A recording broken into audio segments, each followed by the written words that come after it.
కేంద్ర budget 2026 record దిశగా Nirmalamma. Budget గురించి తెలుసుకోవాల్సిన అంశాలు. ఆర్థిక సర్వే మరియు బడ్జెట్ ప్రయాణం. బడ్జెట్కు ముందు ఆర్థిక మంత్రి నిర్మలా సీతారామన్ పార్లమెంటులో ఆర్థిక సర్వే 2025-26ను ప్రవేశపెట్టారు. ఇది గత ఏడాది దేశ ఆర్థిక ప్రగతిని వివరించడమే కాకుండా రాబోయే ఏడాదికి దిక్సూచిగా పనిచేస్తుంది. ఫిబ్రవరి 1న ఆమె తన 9వ కేంద్ర బడ్జెట్ను సమర్పించనున్నారు. ఇది భారత పార్లమెంటరీ చరిత్రలో ఒక అరుదైన మైలురాయి. చరిత్ర సృష్టించనున్న నిర్మలా సీతారామన్. వరుసగా 9వ బడ్జెట్ను ప్రవేశపెట్టడం ద్వారా నిర్మలా సీతారామన్ కొత్త చరిత్ర లిఖించబోతున్నారు.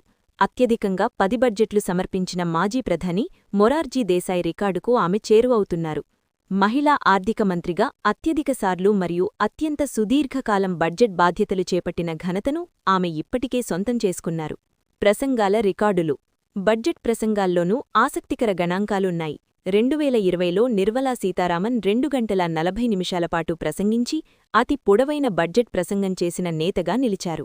మరోవైపు 1977లో హీరోభాయ్ పటేల్ కేవలం 800 పదాలతో అతి చిన్న బడ్జెట్ ప్రసంగం చేశారు.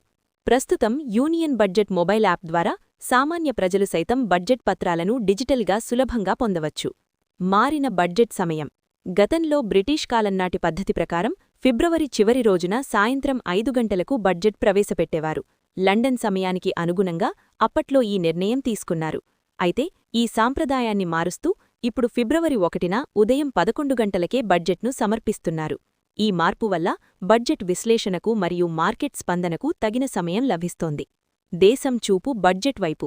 ఈసారి బడ్జెట్లో సామాన్యులకు ఎలాంటి వరాలు దక్కుతాయోనని అందరూ ఆసక్తిగా ఎదురుచూస్తున్నారు. ఆర్థిక సర్వేలో జీడీపీ వృద్ధిరేటుపై సానుకూల అంచనాలున్న నేపథ్యంలో ప్రభుత్వం మౌలిక సదుపాయాలు మరియు సంక్షేమ పథకాలకు పెద్దపీట వేస్తుందని నిపుణులు భావిస్తున్నారు. బడ్జెట్ ముగిసిన వెంటనే పూర్తి వివరాలు అధికారిక మొబైల్ యాప్లో అందుబాటులోకొస్తాయి.